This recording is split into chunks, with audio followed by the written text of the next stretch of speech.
ఎందుకంటే అలాంటి boy friend తో కాలేజ్ కి వెళ్ళినప్పుడే ఓ పొగరు ఉంటుంది కదా. This irresponsible, atrocious, reckless nuisance boy of 2018 batch.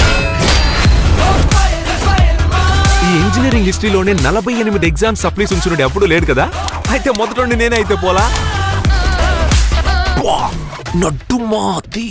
ఏంటి సైడ్ కొడుతున్నావా? కొట్టట్లేదు అంటే పచ్చాబద్ధం. ఈ డ్రెస్ లో నువ్వు చాలా అందంగా ఉన్నావు.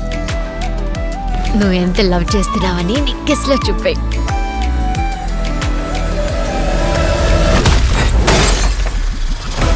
కానీ వీళ్ళలాగా ఓవర్గా వేషాలు వేశారనుకోండి, కాలేజీలో మీరు బాగా పొగరగానే ఉంటారు, కానీ బయటికి వెళ్తే ఒక కుక్క కూడా మిమ్మల్ని పట్టించుకోదు. మా అందరి దగ్గర డబ్బులు తీసుకొని మీ ఇంట్లో జీతం అని చెప్పిస్తున్నావే, నీకు సిగ్గులేదరా? వాడు మనకు దొరికిన వరవమ్మా. ఎలాగైనా 10 లక్షలు మనం తెచ్చేవాలి. నేను లవర్ గానే చూడొచ్చు, లైఫ్ పార్ట్నర్ గా చూడలేనని. అదే ఏ ఎందుకంటే నువ్వు ఒక ఫెయిలియర్ రాఘవన్.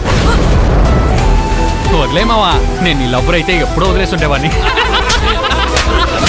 ఇలా నువ్వే నిన్ను నాశనం చేసుకోకుండా లైఫ్ లో సక్సెస్ అయ్యే మార్గం చూడు. నేను ఇప్పుడు 48 సప్లైస్ రాసే ఇంట్రెస్ట్ లేదు, టైము లేదు. నేను ఇప్పుడు వెంటనే సక్సెస్ఫుల్ అవ్వాలి. దీనికి దారులు తమ్మి. ఏంటి సార్? బట్ నాకిప్పుడేదో తప్పు అనిపిస్తోంది. అవును తప్పేరా, కానీ ఓ తప్పు చేయడం వల్ల లైఫ్ మారుతుందంటే ఆ తప్పు చేయడంలో తప్పే లేదు.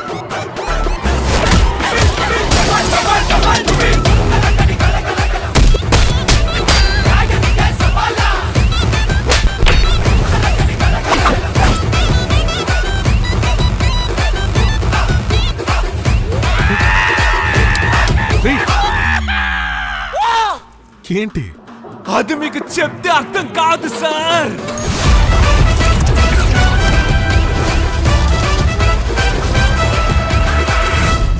ఏ అభి, చక్కగా చదువుకొని మంచి అబ్బాయిలా ఉంటే అమ్మాయిలకి బాగా నచ్చుతుందంటారే, అదంతా పచ్చి అబద్ధం కదా.